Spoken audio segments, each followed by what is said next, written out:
ayah keriangan bersyukur tak.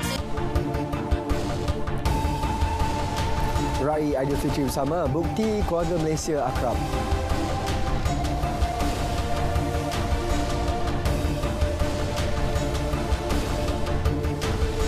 Perkhidmatan train ekspres khas disaran diteruskan ketika musim perayaan.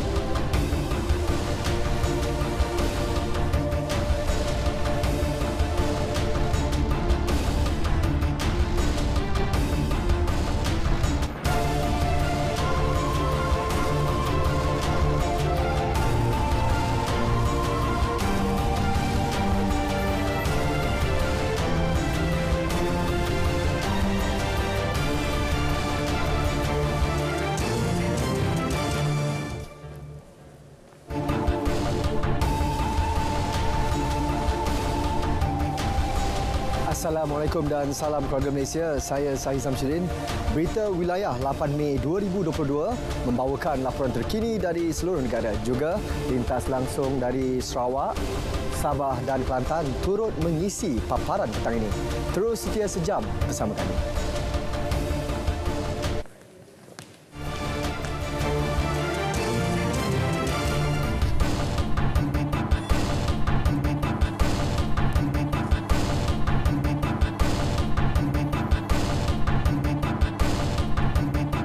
Kehadiran pengunjung pelbagai latar belakang ke Majlis Rumah Terbuka Hari Raya Aidilfitri, Perdana Menteri dan anggota Jemaah Menteri 2022 jelas membuktikan keluarga Malaysia amat akrab. Perdana Menteri Datuk Seri Ismail Sabri berkata, kemeriahan sambutan Rumah Terbuka kali ini cukup istimewa memandangkan majlis tersebut tidak dapat diadakan selama 2 tahun akibat pandemik COVID-19. Itulah keistimewaan Malaysia sebenarnya sebagai sebuah negara yang berbilang kaum, kerana walau apa pun perayaan, ianya akan diraikan secara bersama oleh semua kaum di negara kita. Tak kiralah sama ada Hari Raya Aidilfitri, Tahun Baru Cina, Deepavali, termasuk juga di Gawai, Keamatan dan sebagainya. Perdana Menteri juga mengajak orang ramai untuk bermaafan secara ikhlas antara satu sama lain sempena Syawal ini. Di kesempatan itu, beliau turut menasihatkan pengguna jalan raya untuk mendapatkan rehat secukupnya sebelum memulakan perjalanan pulang ke mana-mana destinasi selepas berakhir cuti Hari Raya Aidilfitri. Yang di-Pertuan Agong Al-Sultan Abdullah Riayatuddin Al-Mustafa Billah Shah berkenan berangkat ke Majlis Rumah Terbuka Hari Raya Aidilfitri Perdana Menteri dan anggota Jemaah Menteri 2022 di Seri Perdana Putrajaya. Keberangkatan tiba Seri Paduka kira-kira 11.30 pagi disambut Perdana Menteri Datuk Seri Ismail Sabri Yaakob dan Ketua Setiausaha Negara Tan Sri Muhammad Zuki Ali. Al-Sultan Abdullah kemudiannya diiringi ke bilik santapan khas untuk bersantap juadah tradisi ala desa. Usai bersantap, Seri Paduka berkenan berangkat ke khemah utama di Laman Sari untuk beramah mesra dengan rakyat. Majlis dengan tema Raya Keluarga Malaysia, Syawal Dirai, Nikmat Disyukuri itu merupakan rumah terbuka pertama dihoskan Datuk Seri Ismail Sabri selepas dilantik sebagai Perdana Menteri pada 20 Ogos 2021 dan barisan Kabinet.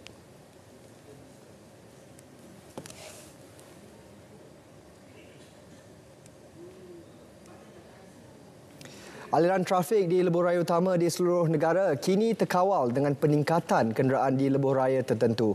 Untuk mendapatkan perkembangan semasa setakat waktu ini, terus saja langsung bersama Firdaus Mokhtar di Pesada Plus Subang.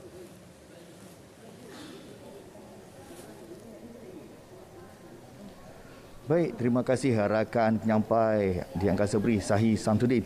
Kini saya berada di Pesada Plus Subang melaporkan aliran trafik lebuh raya di seluruh negara berikutan warga kota pulang ke ibu negara sempena sebutan Aidilfitri.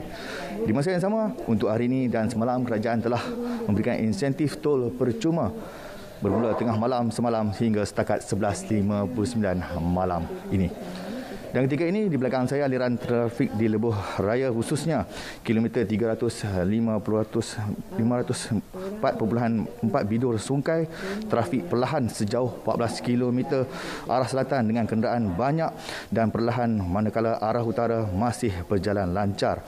Manakala di laluan kilometer 310.8 Sungai Besi menghala ke Ibu Negara, aliran trafik masih tinggi sejauh 3 km dan lancar, dan selatan pun lancar juga. Diikuti laluan kilometer 260.4 Terowong Menora ke Ipoh, trafik perlahan dan lancar seperti biasa dengan kesesakan sejauh 14 km. Pesanan saya sentiasa mengikuti perkembangan terkini di laman sosial Lembaga Lebuh Raya Malaysia di LLM, di Facebook dan Twitter, serta boleh hubungi dalam bebas tol 18008800. Pandu cermat, jiwa selamat, ingatlah orang yang tersayang, sentiasa bersabar di jalan raya. Semoga selamat sampai ke destinasi yang ditujui. Seterusnya, kita ke rakan setugas di Tol Gombak di Rela Kadir di sana. Silakan. Baik, terima kasih Firdaus di Bersada Plus. Baiklah, saya kini sedang berada di Plaza Tol Gombak bagi meninjau keadaan trafik di sini bersama dengan perayaan Aidilfitri. Baiklah, untuk pengetahuan anda di Plaza Tol Gombak ini mengandungi dua lebuh raya, iaitu termasuk dua lebuh raya iaitu di lebuh raya KLK Kuala Lumpur Karak dan juga LPT 1 lebuh raya Pantai Timur 1.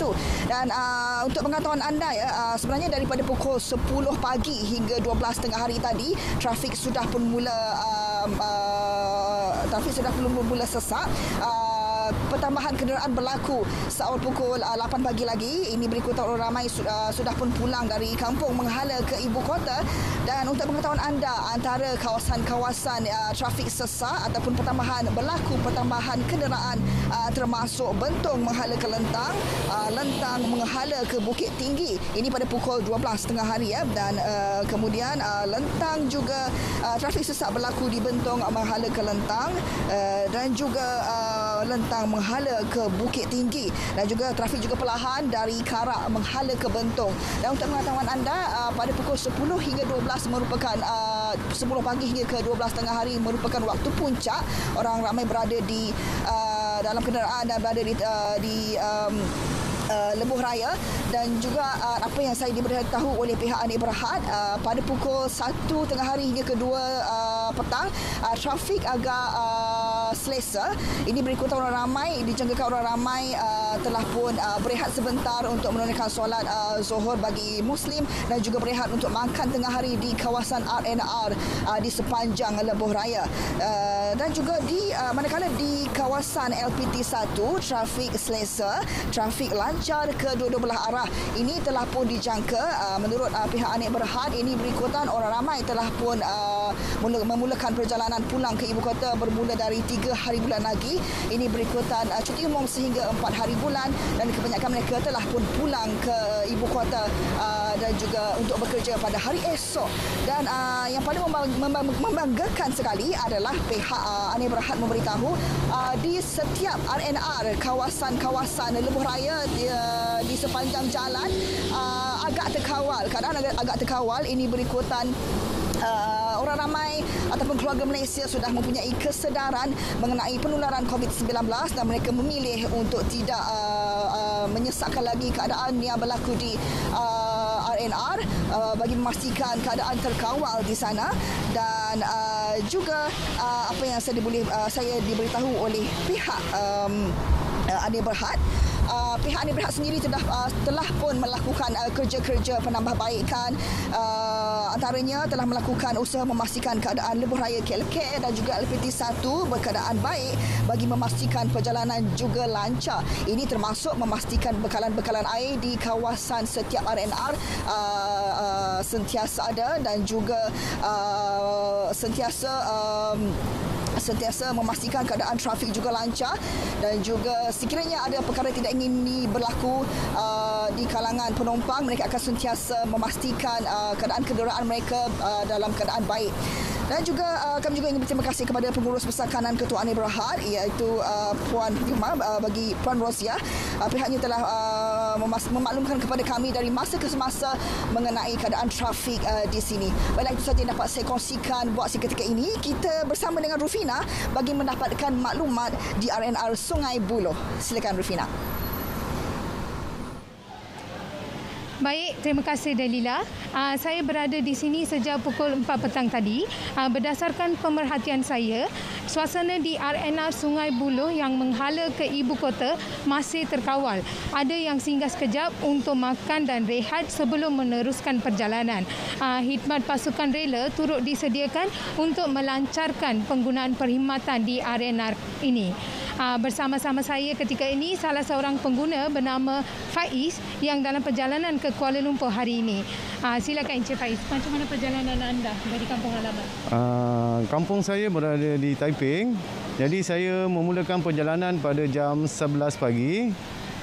Dan perjalanan tu tak adalah kita terburu-buru ataupun tergesa-gesa lah. Jadi saya buat santai-santai je. So sepanjang perjalanan saya tengok aliran trafik semuanya okey. Tak ada masalah, cuma kemalangan kecil tu biasalah. Dan setibanya saya di sini di RNR Jejantas Sungai Buloh jam 3 petang dan kami pun berehat sebentar di sinilah.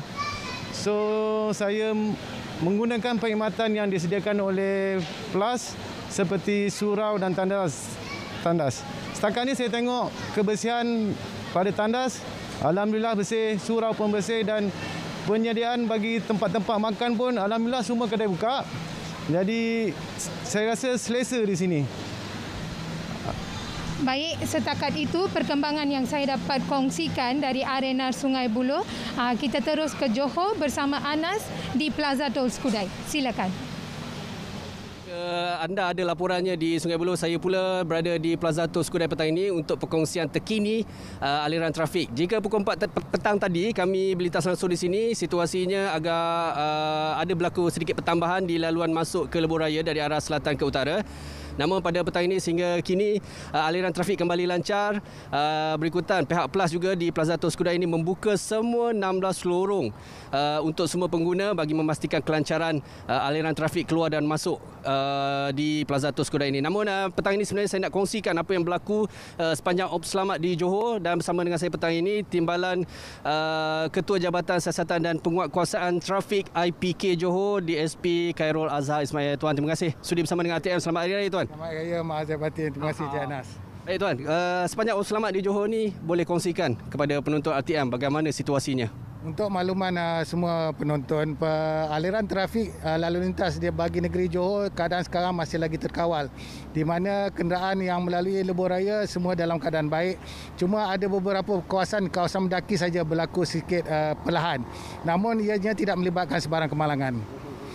Bagi negeri Johor, dari segi statistik kemalangan, sebanyak 2,110 kes kemalangan telah dilaporkan, di mana ianya melibatkan 18 kes kemalangan maut dan 21 kes melibatkan kecederaan parah dan 26 kes melibatkan kecederaan ringan dan 2,045 kes melibatkan kerosakan kenderaan. Di mana kenderaan pengguna-pengguna yang melibatkan kemalangan maut adalah pengguna motosikal, iaitu penunggang motosikal sebanyak 14 orang dan pemandu dan penumpang sebanyak 4 orang. Situasi sepanjang tempoh 3 hari kebelakangan ini, kebanyakan orang Johor Bahru khususnya mereka kembali semula. Bagaimana situasi sepanjang Jumaat hingga hari inilah? Apa yang kami dapat pantau, pergerakan kenderaan terutama di lebuh raya ada sedikit peningkatan, dan juga di bandar-bandar utama di negeri Johor seperti Keluang, Batu Pahat, Johor Bahru, Kulai dan Pontian. Namun begitu, petugas-petugas polis, trafik, JSPT sentiasa memberi kerjasama dan membantu untuk melancarkan pergerakan lalu lintas. Hari ini mungkin ada pemandu atau pengguna jalan raya dan memilih untuk kembali semula ke Johor Bahru. Ada nasihat tuan bagi memastikan mereka ni tak melanggar sebarang kesalahan? Saya menyeru kepada semua pengguna-pengguna jalan raya supaya mematuhi semua peraturan-peraturan yang telah ditetapkan, di mana anda hendaklah patuhi semua peraturan-peraturan dan sentiasa berwaspada, berhemah dan berhati-hati ketika memandu, terutama ketika cuaca hujan. Terima kasih. Baik tuan, terima kasih sudi meluangkan masa walaupun cuti perayaan ni sekarang. Terima kasih kerana sudi bersama dengan RTM petang ini. Baik, sekali lagi saya nak ingatkan bagi pengguna lebuh raya khususnya yang ingin kembali semula ke Johor Bahru pada hari ini, pastikan sebelum anda tiba di Plaza Tol, di mana-mana Plaza Tol, pastikan baki tasyengguk anda dan juga e-wallet bagi pengguna RFID mencukupi sebelum tiba ke destinasi ini, kerana anda mungkin menyusahkan diri sendiri dan juga pengguna jalan raya yang lain. Untuk laporan lain, beritahulah kembali semula kepada Sahih di Angkasa Puri. Silakan. Terima kasih. Anas, Rufina, Dilaila dan Firdaus, terima kasih dengan laporan anda di lokasi masing-masing. Untuk laporan terkini, keadaan trafik di Lebuhraya Pantai Timur Fasa 1, LPT 1, kita bersama Ayu Norehan Saleh. Ayu. Baik, terima kasih. Saya kini berada di RNR Gambang bagi meninjau keadaan trafik di LPT 1 dan tinjauan saya mendapati kedua-dua arah adalah lancar. Dan baik, bersama saya ketika ini ialah pemandu bas ekspres. Baik, apa khabar Cik? Baik, Alhamdulillah. Nama penuh Cik? Nama penuh Muhammad Tajuddin. Okey. Cik, dari mana nak ke mana bas ni? Saya daripada Yuniza Kuala Terengganu menuju ke Tanjung Malin, Kursi Tanjung Malin. Sepanjang laluan tu, bagaimana Cik melihat keadaan trafik daripada Terengganu ke Kuantan ketika ini? Hari ini boleh katakan kurang sikit lah. Tapi kalau jalan biasa tu masih sesok lagi. Ni okey, baik. Terima kasih Cik. Semoga sampai ke destinasi. Okey, baik. Saudara, terdapat 3 laluan di Lebuhraya Kuala Lumpur Karak yang keadaan trafiknya adalah perlahan, iaitu di kilometer 72.4 hingga Tol Plaza Bentong, iaitu sepanjang 10.6 kilometer, dan juga dari Tol Plaza Bentong sehingga kilometer 58.5 kilometer, iaitu sepanjang 3.3 kilometer. Di kilometer 55.6 hingga kilometer 49.2 di Jalan Lentang Bukit Tinggi juga keadaan trafik adalah perlahan, iaitu sepanjang 6.4 kilometer, dan keadaan trend trafik juga adalah semakin meningkat. Baik, sekian dahulu laporan dari saya. Kembali ke Angkasa Budi, silakan. Terima kasih Ayu. Keadaan trafik di Sabah pula, khususnya dari bahagian pedalaman bawah ke Ibu Negeri, masih bergerak perlahan. Perkembangan lanjut bersama Nirona Newman di Papar. Silakan. Baik, aliran trafik menghala ke Kota Kinabalu dari bahagian pedalaman bawah termasuk Papar dan pedalaman atas khususnya Keningau masih sesak setakat petang ini berikutan warga kota mula pulang selepas cuti Aidilfitri, dan difahamkan juga bersamaan 8 Mei hari ini merupakan penutupan bagi program Ops Selamat yang dilancarkan pada 29 April lepas. Dan oleh itu, untuk mengetahuinya dengan lebih lanjut, bersama saya ketika ini Ketua Bahagian Siasatan dan Penguatkuasaan Trafik IPD Papar, Tuan Inspektor Jagger Jeffrey. Dan baik Tuan, mungkin boleh kongsikan sedikit rangkuman Ops Selamat sepanjang Aidilfitri ini. Okey, untuk Ops Selamat 18 pada tahun 2020 bermula 29 April hingga 8 Mei pada hari ini adalah berfokuskan sesuai dengan tema Rumah Selamat, selamat sampai ke destinasi, iaitu mengutamakan keselamatan pengguna-pengguna jalan raya semasa tempoh hari perayaan. Ya. Bagaimana pula dengan statistik peningkatan? Mungkin ada perbezaannya tahun ini dan tahun lepas atau bagaimana? Okey, untuk statistik Ops Selamat, kami boleh membuat perbandingan antara tahun ini, tahun 2020 dengan tahun 2019, iaitu Ops Selamat 15. Okey, untuk Ops Selamat 15 sebanyak 36 kes telah dicatatkan di daerah Papar, iaitu di IPD Papar, dan untuk tahun ini sebanyak 34 kes dan menunjukkan penurunan kes sebanyak 2 kes. Manakala untuk kes maut pula sebanyak 1 kes telah dicatatkan pada tahun 2019, dan manakala untuk tahun ini 2022 tiada kes kemalangan maut dicatatkan untuk daerah Papar. Ya. Baik, mungkin Tuan boleh kongsikan juga maklumat terkini mengenai pergerakan orang ramai dari luar bandar ke bandar memandangkan cuti perayaan dan cuti sekolah pun bakal berakhir. Okey, pergerakan kenderaan pada waktu sekarang, iaitu pada petang ini, kenderaan semakin sesak di atas jalan raya, iaitu orang ramai telah kembali semula ke kediaman masing-masing, iaitu di waktu puncak pada waktu tengah hari dan juga pada waktu petang.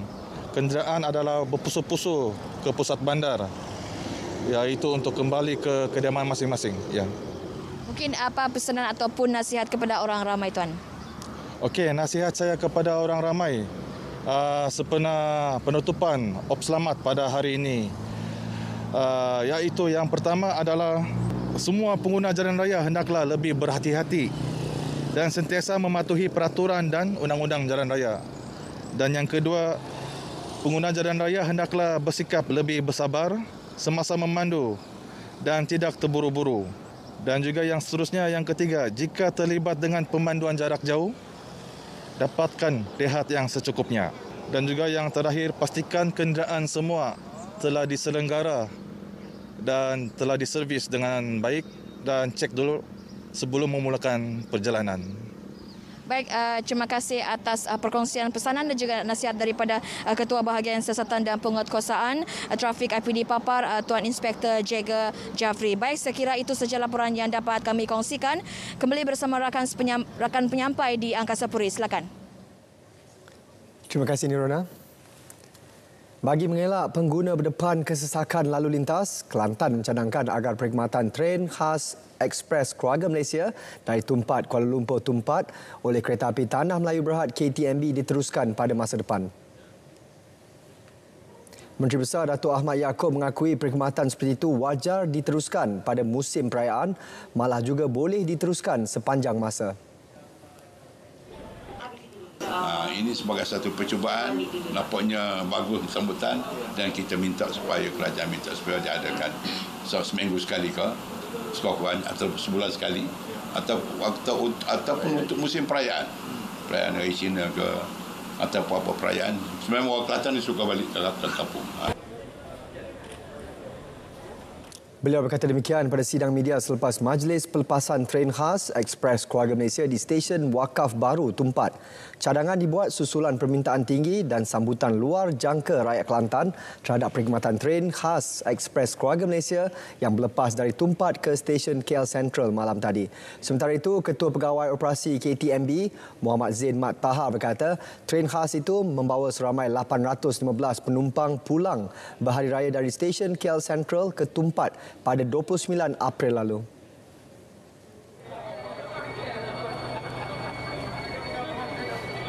Alhamdulillah, sambutan yang diterima dah selepas 3 jam kita buka, lebih 70% telah terjual. Jadi memang sebenarnya perkhidmatan itu memang dinantikan disebabkan pilihan kepada perkhidmatan tren ini adalah dia menawarkan perkhidmatan yang selamat dan selesa. Untuk laporan cuaca semasa di seluruh negara, langsung ke Jabatan Meteorologi bersama pegawainya Rashdam Amirul Ashram Roslan.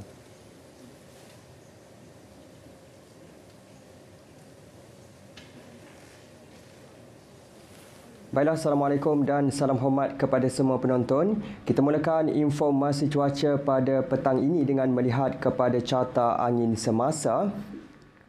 Dapat diperhatikan ketika ini angin masih lagi bertiup dari pelbagai hala dengan kelajuan yang agak sederhana sekitar 20 hingga 30 km sejam.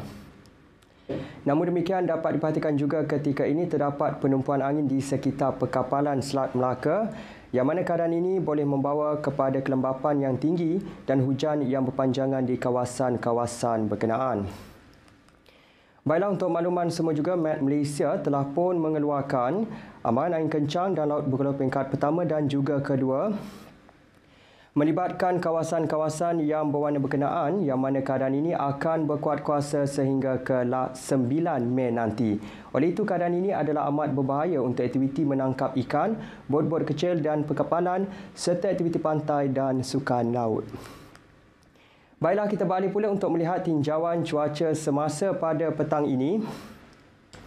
Dapat diperhatikan ketika ini, hujan lebat kini sedang berlaku di 1-2 tempat melibatkan kawasan di sekitar pedalaman Semenanjung, termasuklah di sekitar Johor, Pahang, Terengganu dan juga Kelantan. Keadaan hujan yang sedang berlaku ketika ini dijangka akan beransur pulih menjelang awal malam nanti. Bagi tinjauan cuaca semasa di Sabah dan Sarawak pula, dapat diperhatikan ketika ini hujan lebat kini sedang berlaku di kebanyakan bahagian melibatkan hampir ke semua bahagian di Sabah, termasuklah di sekitar bahagian Limbang, Bintulu, Mukah, Sibu, Betong dan juga Kuching. Keadaan hujan yang sedang berlaku ketika ini dijangka boleh berlanjutan sehingga ke malam nanti. Baiklah, sekian sahaja informasi cuaca pada petang ini. Sebelum berpisah, kita ikuti tinjauan cuaca bagi bandar-bandar utama di Malaysia. Sekian, Assalamualaikum.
Berita gembira dari kolam terjun di Hanoi.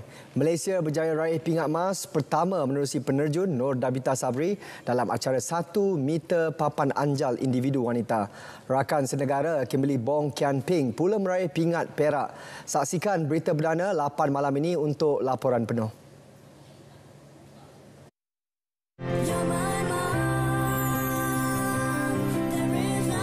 Assalamualaikum.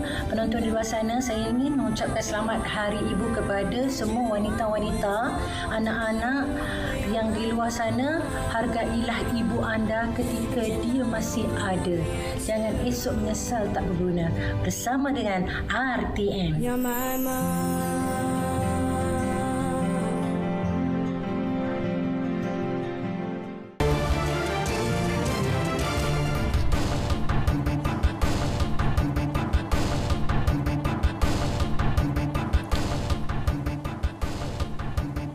Seterusnya kita ke Sarawak. 866 notis saman di bawah operasi Hari Raya Aidilfitri dikeluarkan JPJ Sarawak. Antara fokus Bumi Kenyalang. Buma Wen langsung bersama anda.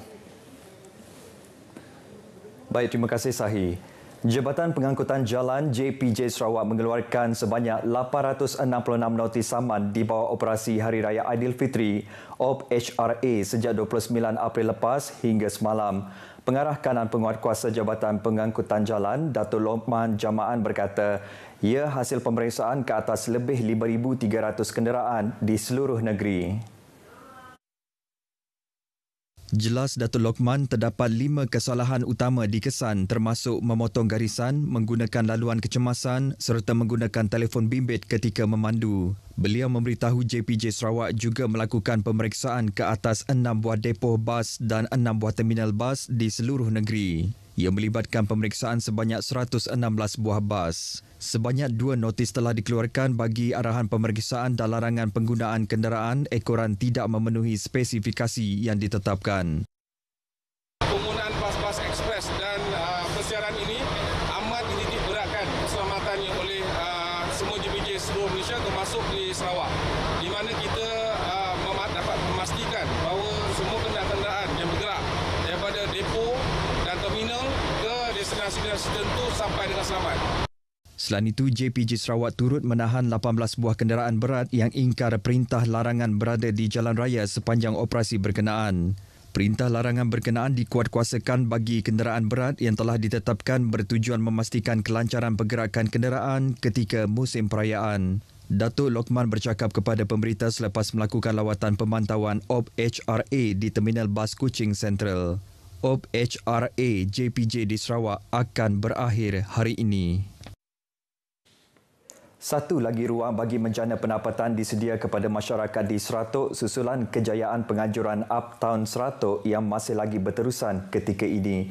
Penganjuran Bazar Gawai Dayak oleh Sarawak Dayak National Union SDNU di Rumah Dayak Seratuk diharap dapat menjadi titik mula dan pencetus semangat untuk komuniti Dayak melibatkan diri dalam perniagaan. Timbalan Menteri Tenaga dan Sumber Asli Dato' Ali Biju memuji SDNU Seratok, sebuah badan bukan kerajaan yang berusaha menyediakan ruang dan tempat kepada komuniti Dayak untuk berniaga. Beliau yang merupakan ahli Parlimen Seratok berkata meskipun ia dianjur bersempena dengan perayaan Gawai Dayak yang akan datang, namun beliau mahu aktiviti itu kekal diteruskan. Selain bertujuan membantu peniaga kecil, aktiviti seperti itu juga katanya akan memeriahkan lagi aktiviti ekonomi daerah Seratok. Dato' Ali Biju berkata demikian semasa merasmikan Bazar Gawai Dayak SDNU Seratok. Tambahnya, banyak produk boleh dipasarkan di bazar berkenaan selain makanan dan minuman. Ini termasuklah produk hasil pertanian dan kraf tangan. Bazar Gawai Dayak Seratok menyediakan 21 tapak berniaga dan waktu operasi bermula pada 11 petang hingga ke malam. Baik, sementara itu, Bazar Gawai Dayak Miri 2022 merupakan satu platform yang amat baik dan sesuai untuk kaum Dayak berinteraksi dan memupuk semangat silaturahim dalam kalangan masyarakat. Timbalan Menteri di Jabatan Premier Sarawak, Datuk Gerawat Gala berkata, ramai kaum Dayak kini telah berhijrah ke bandar dan mampu menyesuaikan diri dengan kehidupan di bandar. Datuk Gerawat berkata penganjuran Gawai Bazar ini adalah bertepatan untuk membawa komuniti membudayakan perpaduan yang menjadi bahagian penting dalam cara hidup dan tradisi masyarakat itu. Selain itu, ia dilihat memberi peluang kepada masyarakat Dayak mempromosi produk-produk asli seperti kraf tangan, makanan dan budaya di samping memberi peluang peniaga-peniaga kecil memperkenal perniagaan mereka. Beliau berkata demikian ketika merasmikan Gawai Dayak Bazar 2022 anjuran Persatuan Gagasan Anak Sarawak di Miri. Gawai Dayak Bazar tahun ini mendapat sambutan memberangsangkan dengan penyertaan 70 gerai peniaga. Ibu bapa disaran agar mengambil peluang dalam fasa peralihan endemik ini untuk membawa anak-anak mereka berkunjung ke lokasi-lokasi menarik yang terdapat di negeri ini. Timbalan Menteri di Pejabat Premier Sarawak, Undang-Undang dan Hubungan Negeri serta Persekutuan, Datuk Sharifah Hasidah Said Aman Ghazali berkata, ia penting untuk kesihatan mental kanak-kanak setelah sekian lama negara dibelenggu pandemik COVID-19. Ujar Datuk Sharifah Hasidah, kesihatan mental dalam kalangan anak-anak dilihat semakin serius ekoran kesan pandemik COVID-19 yang menyebabkan semua sektor ditutup dan sekatan kawalan pergerakan. Dengan mengambil peluang dalam fasa peralihan endemik ini, anak-anak harus dibawa keluar untuk mereka berinteraksi secara sihat. So, ini akan menceriakan anak-anak dan ini sedikit sebanyak dapat mitigate masalah-masalah seperti masalah isu mental. Sebab dah 3 tahun dalam rumah, kita semua confine dalam rumah yang kecil, ada rumah yang living room yang very small. Anak-anak kita belajar dan selalu main komputer aja, online interaction. Itu online interaction kurang sihat. So kita perlu galakkan anak-anak kita untuk keluar, mengadakan face-to-face interaction, bersosial secara fizikal dalam keadaan yang sudah endemik. Beliau menyatakan demikian ketika ditemui pemberita selepas Majlis Selamat Datang Lawatan Hari Keluarga bersempena sambutan Hari Ibu Anjuran Persatuan Wanita India Sarawak Siswa di Muzium Kebudayaan Borneo Kuching. Lawatan itu turut dihadiri pengerusi siswa Kapitan Lucy Linggam serta turut disertai kira-kira 20 ibu bersama anak-anak masing-masing. Pada majlis itu juga, Datuk Sharifah Hasidah turut menyampaikan sejambak bunga kepada ibu-ibu yang hadir serta senaskah buku kanak-kanak bersempena sambutan Hari Ibu hari ini. Happy Mother's Day, Mami. Saya ingin mengucapkan selamat Hari Ibu kepada semua ibu-ibu di luar sana. Sesungguhnya ibulah segala-galanya bagi keluarga. Kita menjaga, mendidik, membesarkan anak dan Hari Ibu ini adalah untuk kita semua mengingati jasa ibu-ibu di seluruh negeri Sarawak, di Malaysia dan di dunia ini. Jadi selamat Hari Ibu. Selamat Hari Ibu. Baik saudara, sekian berita dari Sarawak. Selamat Hari Ibu kepada semua ibu di Malaysia. Kasih ibu tiada tandingannya. Kita kembali bersama Sahi di Angkasa Puri. Silakan Sahi. Terima kasih Bu Ma.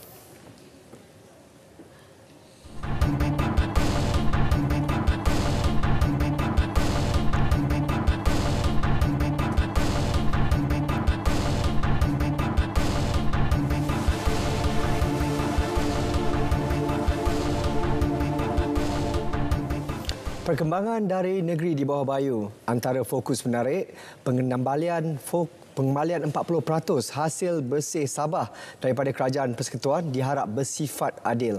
Enisia Dawles mempunyai perinciannya. Baik, Sahih. Pengembalian 40% hasil bersih Sabah daripada Kerajaan Persekutuan diharap bersifat adil bertepatan dengan Perlembagaan Persekutuan. Ia termaktub dalam Perkara 112C dan bahagian 4 jadual ke-10 dalam perlembagaan tersebut. Menerusi kenyataan Timbalan Ketua Menteri Datuk Seri Panglima Dr. Jeffrey Kitingan yang juga pengerusi jawatan kuasa Kabinet Negeri mengenai Perjanjian Malaysia 1963 MA 63 dan Hak Negeri Sabah, Kerajaan Persekutuan juga perlu mengambil pendirian yang sama berhubung pengembalian jumlah yang adil dan saksama kepada Sarawak. Sebelum ini, Menteri di Jabatan Perdana Menteri Hal Ehwal Sabah dan Sarawak, Datuk Seri Panglima Dr. Maximus Ongkili berkata, bantahan perlu dibuat berhubung isu hasil 40% yang harus dikembalikan kepada Sabah. Jelas Datuk Jeffrey Perlembagaan Persekutuan dan Asas Sabah bersetuju untuk membentuk Persekutuan Malaysia jelas menyatakan bahawa 40% daripada hasil bersih yang diperolehi Persekutuan harus dikembalikan kepada Sabah. Susulan 8 guru yang terpaksa berjalan kaki untuk kembali bertugas ke Nabawan. Ahli Parlimen Persiangan Datuk Arthur Joseph Kurup menyewa 2 helikopter di lapangan terbang Keningau untuk menghantar guru berkenaan kembali ke sekolah hari ini.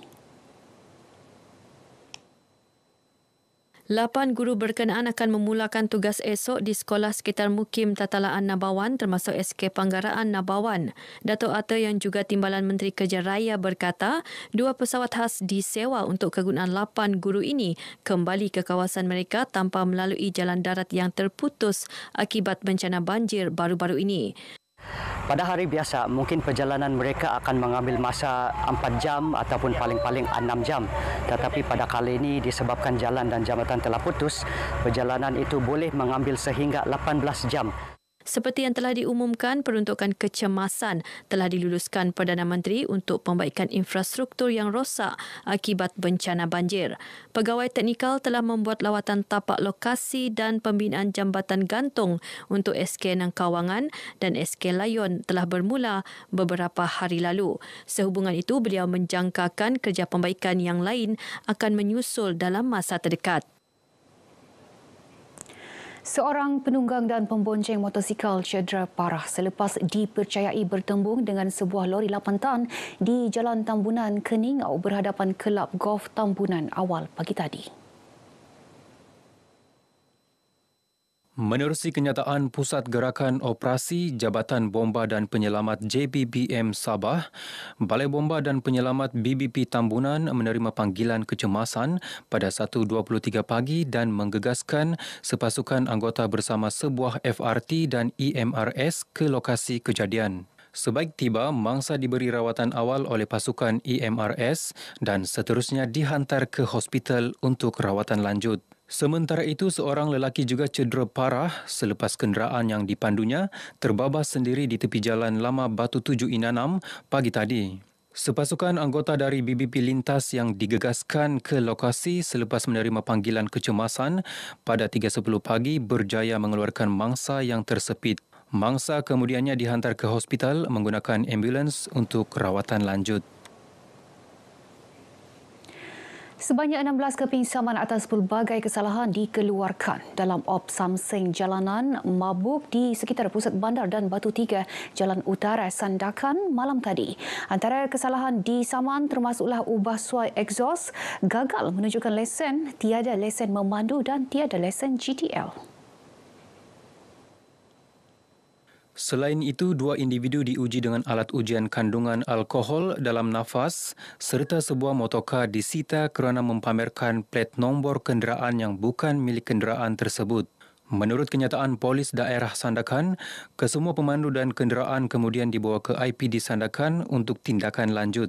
Kes disiasat di bawah Seksyen 108-3-F Akta Pengangkutan Jalan 1987. Operasi berakhir 1 pagi melibatkan seorang pegawai kanan dan 5 anggota bahagian siasatan dan penguatkuasaan trafik IP disandakan memeriksa 65 kenderaan dan 75 individu.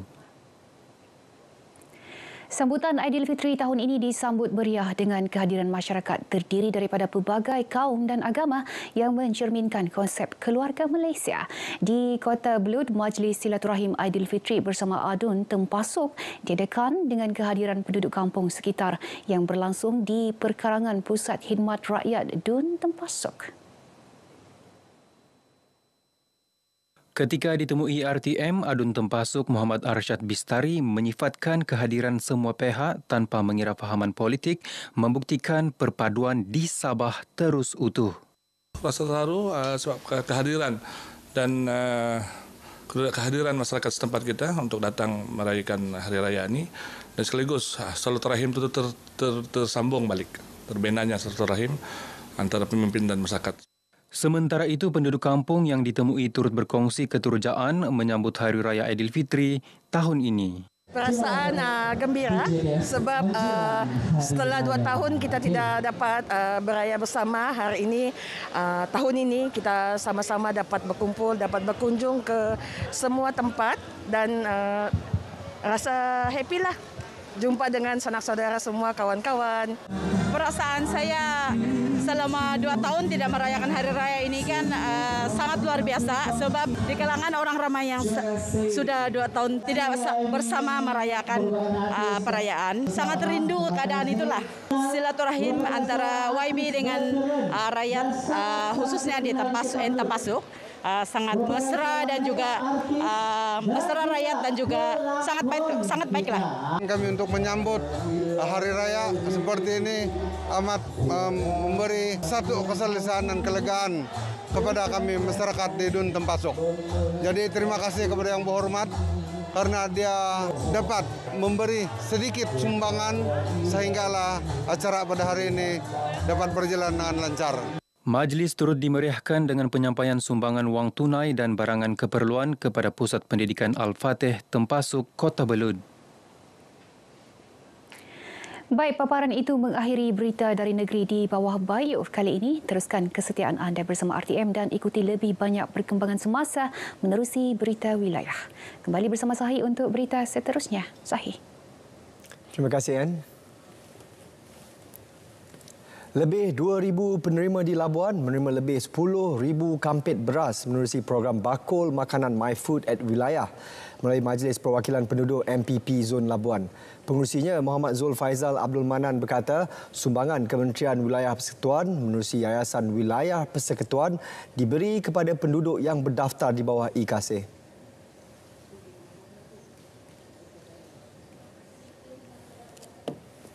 Di mana program ini akan melibatkan sebanyak 5 bulan, bermakna setiap penerima akan mendapat beras ini sekali dalam tempoh sebulan, dijangka akan berakhir pada bulan Ogos, yang mana ini adalah bulan pertama yang sebenarnya bagi kota pada bulan April yang masih belum kita serahkan sepenuhnya. Majlis penyerahan sumbangan disempurnakan Timbalan Ketua UMNO Bahagian Labuan, Datuk Khalid Abdul Ghani, dan ini reaksi penerima sumbangan. Ucapkan ribuan terima kasih atas bantuan berasnya kepada Kementerian Wilayah. Terima kasihlah saya ucapkan, sekurang-kurangnya dapatlah membantu kan kepada orang-orang yang memerlukan.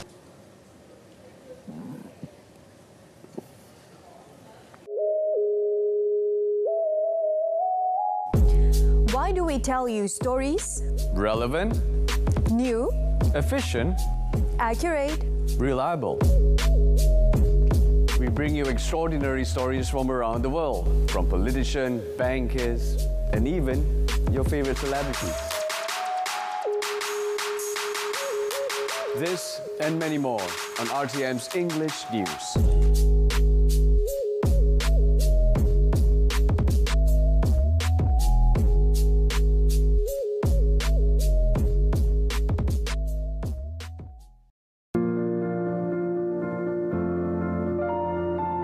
Ibu-ibu di Malaysia dan di seluruh dunia, selamat menyambut Hari Ibu daripada kami di RTM. RTM, teman setia anda.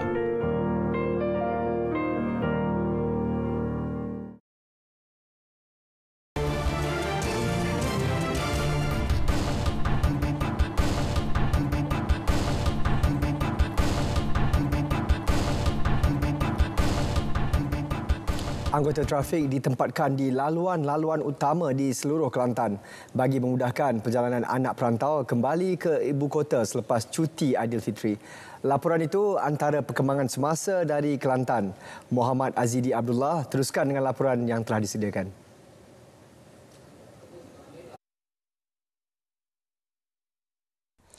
Ya, Sahih. Sejak awal pagi lagi berlaku kesesakan di laluan-laluan utama di negeri ini. Bagi melancarkan perjalanan pengguna, anggota trafik ditempatkan di simpang-simpang utama selain unit rondaan bermotosikal URB. Pemangku Ketua Polis Kelantan, Datuk Muhammad Zakir Harun mengingatkan pengguna untuk mematuhi had laju yang ditetapkan. Peringatan itu bagi mengelakkan pengguna jalan raya dikenakan saman memandangkan 6,712 saman telah dikeluarkan Ibu Pejabat Polis Kontingen Kelantan menerusi Op Selamat sejak 29 April sehingga semalam. Kesalahan itu adalah paling tinggi daripada keseluruhan saman sebanyak 9,866 sepanjang tempoh berkenaan. Jajahan Pasir Putih menyaksikan jumlah saman paling banyak iaitu 1,593. Kesalahan tidak memiliki lesen memandu juga merekodkan jumlah agak tinggi iaitu 455 atau 4.59%. Paling banyak biasalah had laju. Semua orang terburu-buru. Jadi had laju merupakan salah satu yang menyumbang kepada saman-saman ini iaitu sebanyak 67%. Satu jumlah yang tinggi. Dan lain-lainnya disebabkan oleh ada yang tidak ada lesen memandu. Ini yang mengherankan kita.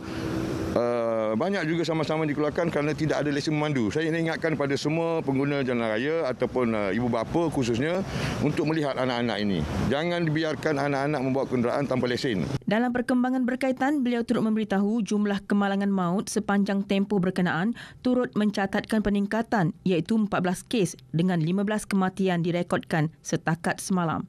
Antara faktor dikenal pasti adalah keletihan disebabkan memandu terlalu lama serta memandu secara melulu. Kes buli doktor pelatih di sebuah hospital kerajaan di Kota Baru yang tular di media sosial semalam adalah kes yang berlaku pada 2019. Pengarah Jabatan Kesihatan Negeri Kelantan, Datuk Dr. Zaini Hussein mempericikan berikutan tidak dinyatakan maklumat identiti mangsa, pihaknya tidak dapat memastikan sama ada kejadian itu benar-benar melibatkan Dr. Siswazah di negeri ini atau sebaliknya. Pihaknya sentiasa mengadakan sesi libat urus bersama doktor pelatih bagi mendengar masalah yang dihadapi mereka. Kita juga ada unit-unit kaunseling yang boleh mereka datang untuk mendapat bantuan sekiranya mereka mempunyai masalah. Kalau mengikut pada tahun tersebut ada beberapa kes lah yang kita ada yang telah kita siasat. Jadi setakat ini kita dapati bahawa kes-kes itu telah ditutup lah. Mengulas lanjut, beliau berkata setakat ini pihaknya tidak dapat membuktikan dengan jelas isu tular itu. Semalam, tular di media sosial perkongsian seorang bekas doktor pelatih mendedahkan kes buli secara emosi di sebuah hospital kerajaan di Kelantan. Baju Melayu, pengubat rindu anak yang telah meninggal dunia tanpa pusara. Walaupun telah 5 tahun tragedi itu, warga emas Cik Minah Yaakob, 70 tahun, mengakui rindu kepada anaknya tiada penghujung. Warga emas ini yang menetap di Kampung Perak, Gua Musang ini berkata hatinya sayu setiap kali menjelang Aidilfitri. Sipeh ni je lah bajunya. Ada baju-baju tesok buruk-buruk gini. Mau cik pakai diri je. Tu asal tengok dia kok mau cik pakai. Baju Melayu ni ngelah lah. Dia pakai gayo. Dia maya gayo, gapo. Masjid dia tak tinggal lagi semua dia. Tengah-tengah hari ko. Puya poso nama tarawih dia pergi. Dia tarawih dengan siapa dengan makcik ah? Dia pergi sore aja. Dia pergi dengan motor. Dia sore dia pergi. Dia nak pada rapat dengan makcik ah? Dia lah rapat yang makcik di situ sini pun dia turun pergi. Makcik buat kerja pun dia pergi buat kerja. Kalau noreh gapo kok dekat-dekat dengan makcik lah. Makcik noreh sebelah dia sebelah. Kejadian pada 23 Januari 2017, Adnan Cik Soh, 29 tahun, gagal menyelamatkan diri selepas motosikal ditungganinya terjatuh dari jambatan sementara di kampung Pulau Setelu. Mangsa menghidap penyakit sawan hilang selepas terjatuh dan dipercayai dihanyutkan arus deras Sungai Negiri. Selepas kejadian, hanya motosikal mangsa dijumpai tersangkut pada besi jambatan. Manakala mangsa gagal ditemui walaupun operasi mencari digerakkan selama sebulan. Laporan itu menutup perkembangan semasa dari Kelantan. Selamat Hari Ibu dan salam Aidilfitri. Terima kasih Azidi. Walaupun Aidilfitri seminggu berlalu, lambakan sampah domestik tidak berjadual yang kian bertambah mengundang pelbagai persepsi tidak selesa penduduk di pinggir bandar Kuala Terengganu. Kebanyakan penduduk setempat tidak lagi mampu berdepan pencemaran bau memandangkan jarak kediaman mereka begitu hampir dengan tapak himpunan sampah yang disediakan oleh pihak berkuasa. Cuaca tidak menentu ketika ini, khususnya hujan lebat, memburukkan lagi keadaan apabila limpahan air busuk masuk ke kawasan kediaman penduduk setempat. Longgokan sampah ini juga menjadi tumpuan pembiakan beberapa serangga dan tikus yang menjadi vektor kepada penyakit berjangkit. Walaupun laporan kepada pihak berwajib dibuat, namun masalah itu belum sepenuhnya diselesaikan.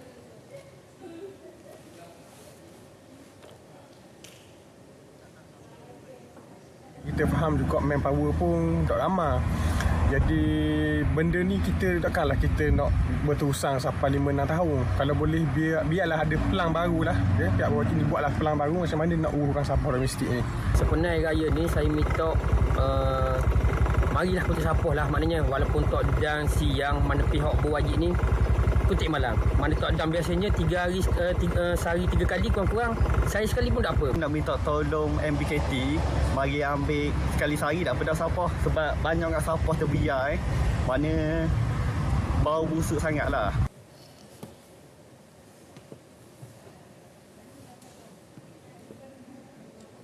Setelah tertangguh selama sebulan tanpa sebarang perlawanan, kini pentas perebutan kejuaraan Liga M3 kembali beraksi dengan menyaksikan 7 perlawanan melibatkan kumpulan A dan kumpulan B di venue masing-masing kemarin. Pasukan tuan rumah Real Cukai FC gagal menambah mata setelah dinafikan oleh pasukan pelawat Persada Integriti Bersatu Football Club PIB FC. Jaringan seawal minit ke-9 oleh Muhammad Faiz Hafizi Muhammad Fazil berjaya memecah kebuntuan. Di minit ke-53 permainan, pasukan tuan rumah dihadiahkan sepakan penalti dan disempurnakan oleh Muhammad Amir Ashraf Husin untuk mengikat keputusan 1-1. Selang 11 minit kemudian, Muhammad Zahiruddin Zakaria berjaya menambah gol pada minit ke-64 untuk PIB FC mendahului 2-1. Liga M3 musim ini yang bermula pada awal Februari lalu melibatkan 20 pasukan. 5 pasukan di kedudukan teratas musim ini bakal meraih slot ke Liga Perdana pada musim hadapan.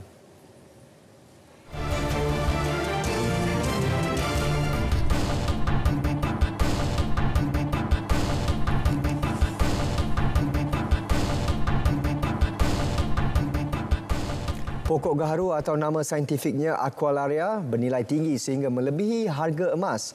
Bagaimanapun, sejak beberapa tahun lepas, ia menjadi antara spesies di bawah Appendix 2 Konvensyen Perdagangan Antarabangsa mengenai spesies fauna dan flora liar terancam CITES. Justru langkah serta kajian dilaksanakan usahawan gaharu bagi memastikan pokok berharga itu tidak pupus. Laporan Nurul Ashikin Abdul Halim. Gaharu popular digunakan dalam penghasilan minyak wangi selain untuk perubatan dan acara keagamaan. Bagaimanapun di Malaysia, tidak ramai pengusaha gaharu memandangkan risiko dan tempoh menunggu hasilnya yang lama. Namun, minat dengan keistimewaan gaharu, Haminuddin Majid menceburi bidang ini sejak 10 tahun lepas. Beliau pada mulanya membuat kajian dan menghasilkan pati minyak gaharu menggunakan pokok karas liar. Bagaimanapun kesukaran menemui pokok itu, beliau membuat keputusan menanam sendiri pokok berkenaan. Kini 10,000 pokok karas di ladang seluas 10 ekar sekitar Jasin diusahakan. Dalam masa sama, Haminuddin turut terlibat dengan penanaman 50,000 pokok karas menerusi usaha sama pekebun pokok karas di seluruh semenanjung Malaysia. Kita cuba untuk buat penanaman. Melalui penanaman untuk kesenambungan produknya, kesenambungan menghasilkan produk gaharu. Jadi yang jadi masalah pada awal penubuhan kita adalah macam mana nak menghasilkan teras gaharu. Tapi dengan bantuan kawan-kawan, kita buat try and error. Jadi akhir sekali kita berjayalah selepas menemui beberapa kegagalan. Untuk mendapatkan hasil gaharu berkualiti, proses inokulasi dilakukan pada pokok karas yang telah berusia lebih 4 tahun menggunakan cairan khas yang dihasilkan sendiri. Selepas proses inokulasi, pokok karas akan dibiarkan untuk tempoh beberapa tahun lagi sebelum ditebang. Ini antara pokok gaharu yang ditanam di ladang ini dan saya difahamkan pokok gaharu ini telah berusia 10 tahun dan ia telah pun melalui proses inokulasi untuk penghasilan teras gaharu. Dan kalau boleh saya kongsikan, ini antara hasil teras gaharu dan daripada hasil ini mengeluarkan pelbagai produk gaharu. Pelbagai produk berasaskan gaharu yang dihasilkan telah dipasarkan ke beberapa negara termasuk Timur Tengah selain Singapura dan Brunei.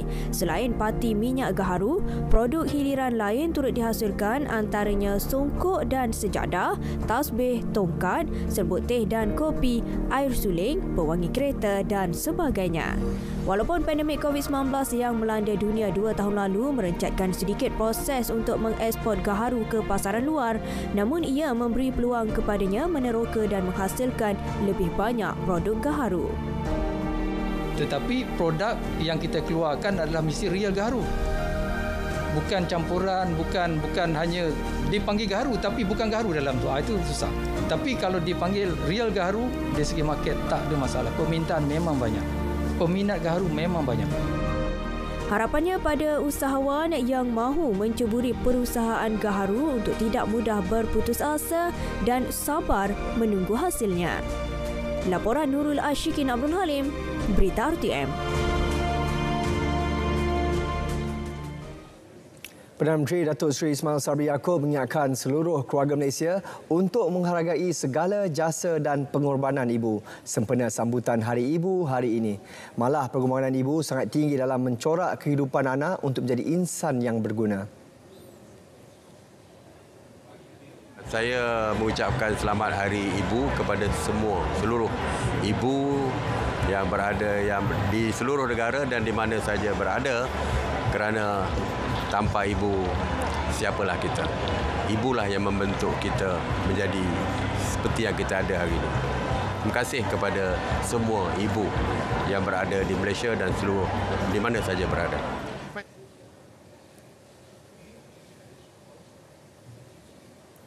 Berita wilayah berakhir di sini. Dapatkan perkembangan sahih sepanjang masa melalui portal Berita RTM di berita.rtm.gov.my. Teruskan amalan menjaga SOP ketika melakukan aktiviti kunjung-mengunjung.